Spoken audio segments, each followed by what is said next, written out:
In this tutorial, I'll show you how to create a timeline in Smartsheet so you can visually track tasks, milestones, and project progress. Start by creating a new project sheet in Smartsheet. Click Create, then select Project to open a project-based sheet with scheduling features. Once your sheet is ready, enter your project tasks along with their start dates and end dates. These dates are what Smartsheet uses to build your timeline. After adding your tasks, switch to the timeline view.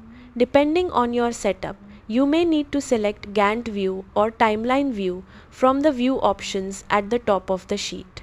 You'll now see your tasks displayed on a timeline with bars representing the duration of each activity. This makes it easy to visualize deadlines, overlapping tasks, and overall project progress. If you need to make changes, switch back to Grid View to edit task names, dates, durations, or other details. Any updates you make will automatically be reflected in the timeline. You can continue customizing your project by adding milestones, dependencies, colors, and additional columns to better organize your schedule. That's how to create a timeline in Smartsheet. Thanks for watching, and I'll see you in the next tutorial.